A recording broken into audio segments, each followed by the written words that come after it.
안녕하세요 여러분, 톰입니다. 오늘 강의에서는 컴퓨터의 기초가 되는 비트와 바이트에 대해서 알아보고 바이트 연산과 비트 연산에 대해서 알아보겠습니다. 바이트와 비트 연산은 프로그램을 개발하면 많이 사용되는데 정확히 이해를 해야지, 안 그러면 나중에 고급 프로그램 개발할 때 많은 어려움이 있을 수 있습니다. 그렇기 때문에 조금 쉽다고 넘어가지 마시고 꼭 강의를 끝까지 들어주시길 부탁드립니다. 그러면 바이트와 비트가 무엇인지에 대해서 알아보겠습니다. 첫 번째 시간에 계속 말씀드리지만 컴퓨터는 0과 1로 구성되어 있습니다. 즉 이진수 데이터를 처리하는 것이지요. 비트는 컴퓨터에 사용되는 정보의 최소 단위입니다. 비트는 0과 1로 표현할 수 있으며 한 개의 바이트는 8개의 비트가 모여서 표현됩니다. 즉 이렇게 한 개의 바이트는 8개의 비트가 모여서 한 개의 바이트를 표현하는 것입니다. 여러분들 PC에 64비트 운영체제, 32비트 운영체제라고 이렇게 들어보셨을 건데요. 이 뜻이 정확하게 알고 있는 사람 있으실까요? 이 말은 무엇이냐면 컴퓨터가 한 번에 처리하는 비트의 수를 의미합니다. 즉 64비트, 8개의 바이트가 한 번에 처리되면 64비트 운영체제이며 32비트, 즉 4개의 바이트가 한 번에 처리되면 32비트 운영체제라고 말하는 것입니다. 그러면 한 개 바이트가 표현할 수 있는 수는 얼마일까요? 한 개 바이트가 표현할 수 있는 수는 총 255입니다. 한 개 바이트는 8개 비트이며 비트는 0과 1로 이진수로 표현되어 있기 때문에 자리별로 2의 제곱으로 증가하게 됩니다. 그렇기 때문에 총 데이터의 수는 255가 됩니다. 이는 캐릭터가 한 바이트이기 때문에 그때 아마 변수의 크기에서 확인할 수 있었을 것입니다. 그럼 숫자 9를 이진수로 표현하면 어떻게 될까요? 한번 지난 시간에 했던 걸 다시 한번 해볼까요?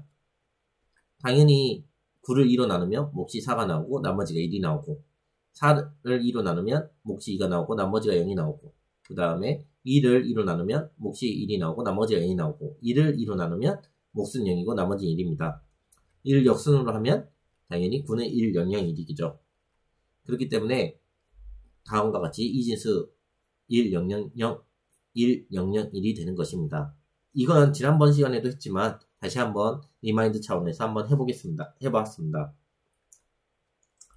중간 정리를 한번 해보겠습니다. 모든 변수에는 표현할 수 있는 크기가 정해져 있습니다.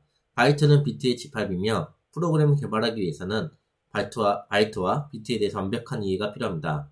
즉, 각 변수 타입의 크기가 몇 바이트인지 꼭 알아야 그 변수의 크기를 알 수 있는 것입니다. 다음은 바이트에서 이용하는 논리 연산자와 비트에 사용되는 비트 논리 연산자에 대해서 알아보겠습니다. 이는 프로그램을 효율적으로 개발함에 있어서 꼭 필요한 연산자이며 모든 알고리즘에서 사용이 됩니다.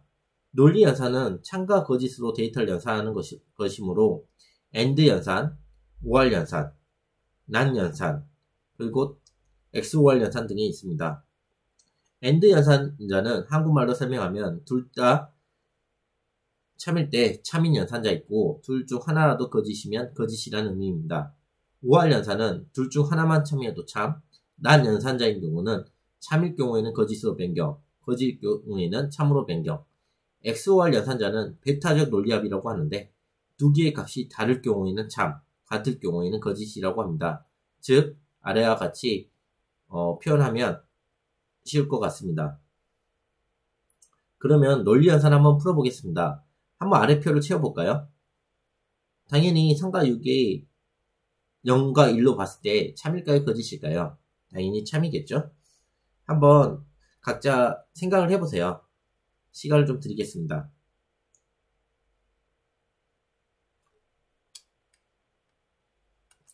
값은 다음과 같습니다. 0과 1로만 제가 프로그램은 된다 했죠? A가 3이기 때문에 당연히 참이고 B는 6이기 때문에 당연히 참입니다. 그래서 참과 참을 연산했기 때문에 당연히 참인 값이 나오고 둘 다 참인 경우, 하나라도 참인 경우에 참이기 때문에 1이 나옵니다. A는 참이기 때문에 거짓, B는 거짓이기 때문에 참이기 때문에 또 거짓, 그리고 XOR 역시 두 개 다 참이기 때문에 0이 나오는 것이고요. 마찬가지로 3과 0을 넣었을 때는 둘 다 참이 아니고 A만 참이기 때문에 거짓, AND 연산은 거짓, OR 연산은 참, 그리고 난 연산은 A는 참이기 때문에 거짓, B는 거짓이기 때문에 참. 이를 가지고 연산하게 되면 XOR 연산을 하게 되면 당연히 참이 나오게 됩니다. 논리 연산을 다음과 같이 프로그램 한번 해보았습니다. 여러분들도 해당 코드를 꼭 한번 직접 프로그램해서 이 값이 정확하게 나오는지 그리고 이게 동작되는 원리에 대해서 한 번 더 고민해 보시는 걸 추천드립니다. 다음은 비트 연산에 대해서 알아보겠습니다. 일반적으로 논리 연산과 구성은 비슷하나 기호가 다르고 비트 단위로 연산하며 비트 이동 연산자를 포함합니다. 오늘 해당 비트 연산을 써서 문제를 풀어야 하기 때문에 잘 모른다면 비트 연산에 대해서는 다시 한번 더 자세히 알아보는 게 좋을 것 같습니다. 똑같습니다. AND 연산, OR 연산, XOR 연산, NAND 연산, 그리고 비트 시프트 연산자들이 있습니다. 보시면 다음 두 개가 하나로 바뀌었죠. 바이트 연산과 다른 거는 AND랑 OR 같은 경우는 두 개의 연산자가 하나의 연산자로 바뀌었다라고 보시면 될 것 같습니다. 다음 비트 논리 연산자에 한번 표를 한번 채워볼까요?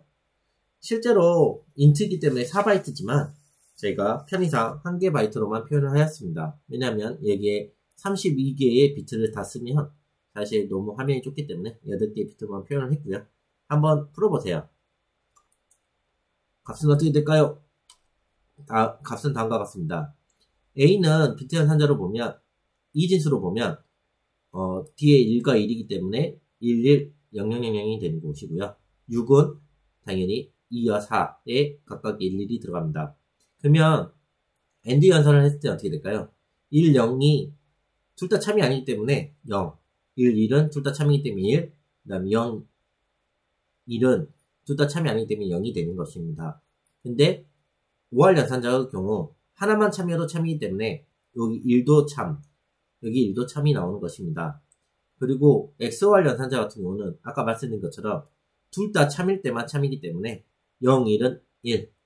왜냐면 거짓과 참이기 때문에 참일 경우에는 거짓, 참 거짓일 때는 참으로 나오는 것입니다. 난 연산자의 경우 부호 비트가 당연히 바뀌기 때문에 음수로 바뀌게 되는 것이고 해당 값은 다음과 같이 전부 다 1로 표현되고 뒤에 1, 1만 00으로 바뀌어서 마이너스 4와 마이너스 7이 나오게 됩니다. 비트 논리 연산에 대한 실습입니다. 마찬가지로 꼭 한 번씩 본인들이 직접 타이핑을 해서 해당 코드를 해보시고 어떻게 되는지 한 번 더 보는 것을 추천드립니다. 다음은 비트 논리 연산자 중에 비트 시프트 이동 연산자에 대해서 설명드리겠습니다. 이 이동 연산자의 경우 아주 중요합니다. 왜냐하면 실제로 많이 사용되는 연산자이며 우리가 알고리즘을 쉽고 빠르게 풀기 위해서 꼭 필요한 연산자이기 때문입니다.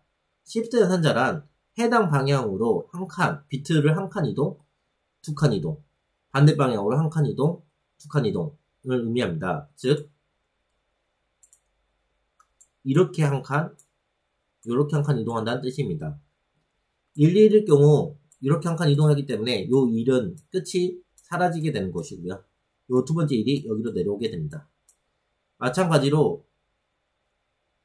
왼쪽으로 시프트 하게 되면 요 1이 이렇게 내려가는 것이고 당연히 끝에가 내려오면 0으로 뒤에가 채워지게 됩니다. 그래서 이렇게 시프트는 좌측과 우측으로 이 개수만큼 이동한다고 생각하면 쉬울 것 같습니다. 비트 시프트 연산자에 대해서도 연습을 한번 해보겠습니다. 개별적으로 꼭 한 번씩 연습해보세요. 오늘의 강좌를 한번 정리해보겠습니다. 컴퓨터의 가장 기본 단위는 비트입니다. 8개의 비트가 모여 3개 바이트가 되며 각 변수별 크기는 정해져 있습니다. 바이트 연산에는 AND, OR, NOT, XOR이 있으며 비트 연산에는 AND, OR, NOT, XOR, 비트 시프트 연산자가 있습니다. 알고리즘이나 고급 프로그램을 개발하기 위해서는 기초가 되기 때문에 확실한 이해가 필요합니다. 만약에 해당 부분이 이해가 되신다면 다시 한번 강의를 듣는 것을 추천드립니다. 오늘 수고하셨습니다. 감사합니다.